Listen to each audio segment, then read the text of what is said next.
প্রিয় ভক্তবৃন্দ, আপনারা কি জানেন সনাতন শাস্ত্রে এমন একটি রাত আছে যেদিন মহাকাল মহাকালী এবং পিতৃশক্তির কৃপা লাভের বিশেষ সুযোগ আসে। এই কারণেই প্রায় প্রতিটি অমাবস্যাতেই দেশের নানা কালী মন্দিরে মা কালীর বিশেষ পূজা, হোম ও সাধনা অনুষ্ঠিত হয়। কিন্তু এই আষাঢ় মাসের এই দর্শ অমাবস্যায় এমন কয়েকটি কাজ আছে যা করলে শাস্ত্রমতে পুণ্য বহুগুণ বৃদ্ধি পায়, আবার কয়েকটি ভুল আমাদের ব্রতের ফলও নষ্ট করতে পারে। আজকের ভিডিওতে জানবেন বিশুদ্ধ সিদ্ধান্ত পঞ্জিকা অনুযায়ী দর্শ অমাবস্যার সঠিক সময়, মা কালীর সঙ্গে এই তিথির গভীর সম্পর্ক, মহাদেবের মাহাত্ম্য, কী করবেন কী করবেন না, উপবাসের নিয়ম, খাবারের বিধি এবং কিছু সহজ উপাচার।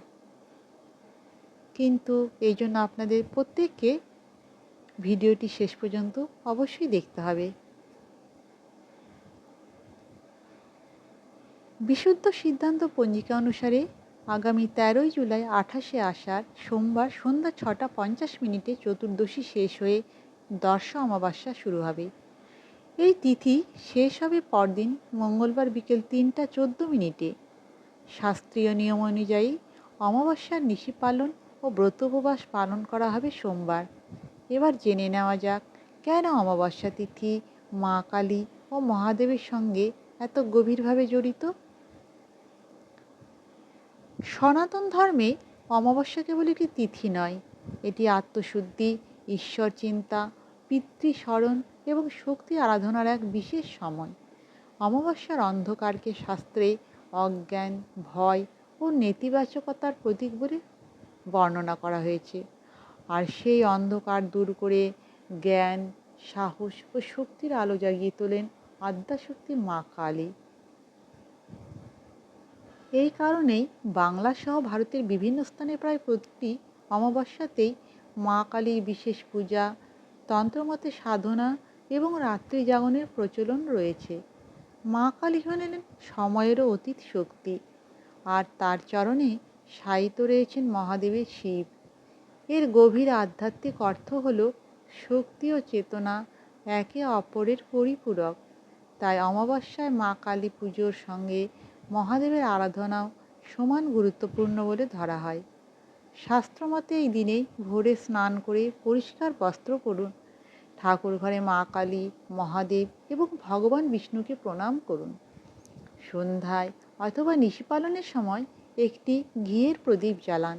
মা কালীর উদ্দেশ্যে লাল জবা ফুল আর মহাদেবকে জল ও বেলপাতা নিবেদন করতে পারলে অত্যন্ত শুভ বলে মনে করা হয়। মা কালীর এই মন্ত্রটি জপ করবেন, ওম ক্রিং কালিকায় নমঃ, তারপরে ওম নমঃ শিবায়। ভক্তি ভরে জপ করাই সবচেয়ে গুরুত্বপূর্ণ। এই দর্শ অমাবস্যায় পূর্বপুরুষদের স্মরণ করাও অত্যন্ত শুভ। তাদের উদ্দেশ্যে প্রার্থনা করুন এবং সামর্থ্য অনুযায়ী দরিদ্র মানুষকে দান করুন। দান, জপ এবং প্রার্থনা এই তিনটিকে শাস্ত্রে অমাবস্যার শ্রেষ্ঠ সাধনা বলে মনে করা হয়েছে। উপবাস ও খাবারের নিয়ম, যারা ব্রত পালন করবেন তারা যথাসম্ভব সাত্ত্বিক নিরামিষ আহার গ্রহণ করবেন। অনেকেই সম্পূর্ণ উপবাস পালন করবেন, আবার অনেকে ফল, দুধ বা সহজ নিরামিষ খাদ্য গ্রহণ করতে পারেন। শাস্ত্রে অসুস্থ, প্রবীণ, গর্ভবতী বা ওষুধ সেবনকারীদের জন্য কঠোর উপবাস কিন্তু বাধ্যতামূলক নয়। ভক্তি ও সংযমই এখানে মুখ্য। এড়িয়ে চলুন মদ্যপান, মাছ, মাংস, পেঁয়াজ, রসুন সহ তামসিক খাদ্য। এদিন কি করা উচিত নয়? অকারণে রাগ করবেন না, মিথ্যে কথা বলবেন না, অন্যকে অপমান করবেন না, অশুচি অবস্থায় পুজো করবেন না, পরনিন্দা, হিংসা ও অশুভ চিন্তা থেকে দূরে থাকুন। কারণ শাস্ত্রে বলে বাইরের উপবাসের চেয়েও মনের পবিত্রতা অনেক বেশি মূল্যবান। সহজ উপাচার শুনুন। রাতে মা কালীর সামনে একটি প্রদীপ জ্বালিয়ে আন্তরিকভাবে নিজের ও পরিবারের মঙ্গল কামনা করুন। এরপর মহাদেবকে জল অর্পণ করে বলুন, হে মহাদেব, হে আদ্যাশক্তি মা কালী, আমাদের সকল অশুভ শক্তি, ভয়, বাধা দূর করুন। বিশ্বাস করা হয় নিষ্ঠা ও ভক্তি দিয়ে করা এই প্রার্থনা সবচেয়ে বড় উপাসনা।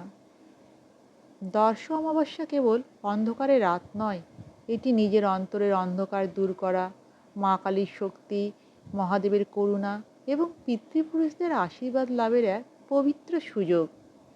ভক্তি ভরে প্রার্থনা করুন, সংযম পালন করুন, সামর্থ্য অনুযায়ী দান করুন। সবার মঙ্গল কামনা করুন। যদি আজকের এই তথ্য আপনাদের ভালো লেগে থাকে তাহলে আমার ভিডিওটিকে লাইক করুন,